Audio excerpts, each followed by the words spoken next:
28, 29 మహానాడు కార్యక్రమం నెల్లూరు జిల్లాలో జరగటం ఎంతో ప్రతిష్టాత్మకంగా చూస్తున్నారు. ఇక్కడ నాయకులంతా, జిల్లాలో ఉన్న ఎమ్మెల్యేలు, ఎంపీలంతా కలిసి ఈరోజు ఇక్కడ మహానాడు కార్యక్రమాన్ని విజయవంతం ముగించాలనే ఉద్దేశంతో ఈరోజు ఏర్పాట్లన్నీ రేపు ఉదయం భూమి పూజ కార్యక్రమాన్ని కూడా స్టార్ట్ చేస్తున్నారు. దీనికి సంబంధించిన ఏర్పాట్లు చూసేందుకు కావలి ఎమ్మెల్యే గారు, అలాగే జిల్లాలో ఉన్న మినిస్టర్స్ అందరూ వచ్చి ఏర్పాట్లు చూస్తున్నారు.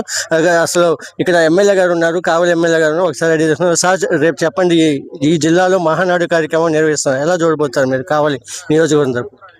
46 సంవత్సరాల చరిత్రలో నెల్లూరు జిల్లాకి దక్కినటువంటి అరుదైన గౌరవం ఈ మహానాడు కార్యక్రమం. ఈ మహానాడు కార్యక్రమం ఈ తడవ చాలా ఒక కొత్త వింతకి, కొత్త తనానికి నాంది పలుకుతుంది. వర్కింగ్ ప్రెసిడెంట్గా శ్రీ నారా లోకేష్ గారు ఎన్నిక కాబట్టి తర్వాత మొట్టమొదటి జరిగేటువంటి మహానాడు. అందుకని ఇది రాష్ట్ర వ్యాప్తంగా ఉన్న తెలుగుదేశం కుటుంబ సభ్యులు అందరూ కూడా ఈ ప్రోగ్రాన్ని దిగ్విజయం చేయాలనేటువంటి తలంపుతో దీన్ని ఎదురు చూస్తున్నారు.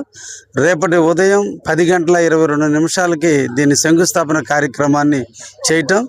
రేపటి నుంచి ఆల్రెడీ ఇప్పుడు జరుగుతున్నటువంటి దాదాపు 200 నుంచి 300 ఎకరాల ప్రాంగణంలో రంగరంగ వైభవంగా కుటుంబ సభ్యులందరూ కలిసి ఒక ప్రతిష్టాత్మకంగా ఈ యొక్క మహానాడు నిర్వహించుకోవడం జరుగుతుంది.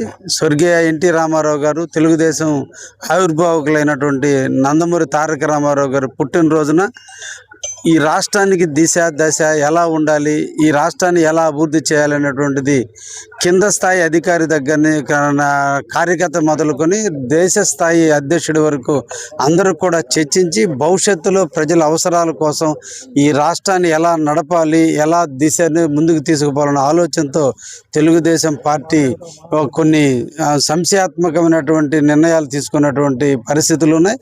ఆ సందర్భంగా 2 రోజుల పాటు డెలిగేటర్స్ మీటింగ్ జరిగిన తర్వాత ఆఖరి రోజున రాష్ట్ర నలుమూల నుంచి వచ్చిన అభిమానుల కోలాహలాల మధ్య బహిరంగ సభ నిర్వహించడం కూడా జరుగుతుంది. కాబట్టి ఇది మా జిల్లాకి జరిగిన అదృష్టంగా భావిస్తున్నాం. ముఖ్యంగా నా నియోజకవర్గానికి సంబంధించి ఈరోజు 3 వైపులా మా నియోజకవర్గం ఉంది. మా నియోజకవర్గం నుంచి ఎక్కువ మంది కార్యకర్తలు, అభిమానులు అందరూ కూడా తరలి వచ్చి సభను సక్సెస్ చేయడానికి ఇప్పటి నుంచే మా కార్యకర్తలు అందరూ కూడా ఉత్సాహంగా ఉన్నారు. తప్పకుండా మంచి దీన్ని జయప్రదం చేసేటువంటి విధంగా కూడా మేము ముందుకు పోతున్నాం. అదేవిధంగా కావలి నియోజకవర్గంలో ఉన్నటువంటి నేషనల్ హైవే మీద ఈ కార్యక్రమం జరుగుతుంది. కాబట్టి రాష్ట్రంలో ఉన్నటువంటి ప్రకాశం జిల్లా మొదలుకొని శ్రీకాకుళం వరకు ఉన్నటువంటి అన్ని జిల్లాలకు సంబంధించిన ఎమ్మెల్యేలు, ఎంపీలు, పార్టీ కార్యకర్తలు అందరూ కూడా కావలి మీదనే విచ్చేస్తున్నారు. కాబట్టి వారందరినీ కూడా స్వాగత సత్కారాలు ఏర్పాటు చేయాల్సిన బాధ్యత మా కార్యకర్తలు అందరూ కూడా తీసుకున్నారు. తప్పకుండా దీన్ని జయప్రదం జరుగుతుంది. ఇది ఒక మంచి నెల్లూరు జిల్లాకి మలుపు తిప్పేదానికి ఒక మంచి దానికి 10కి 10 సీట్లు ఇచ్చినందుకు కానుకగా ఈరోజు మా నాయకుడు ఈరోజు మాకు కానుకగా మహానాడు నెల్లూరులో జరిపేదానికి వారు మాకు అవకాశం ఇచ్చారు. దీన్ని మా నెల్లూరు జిల్లాకు సంబంధించిన నాయకులు అందరం కలిసి జయప్రదం చేస్తామని కూడా తెలియజేస్తూ ఉన్నాను.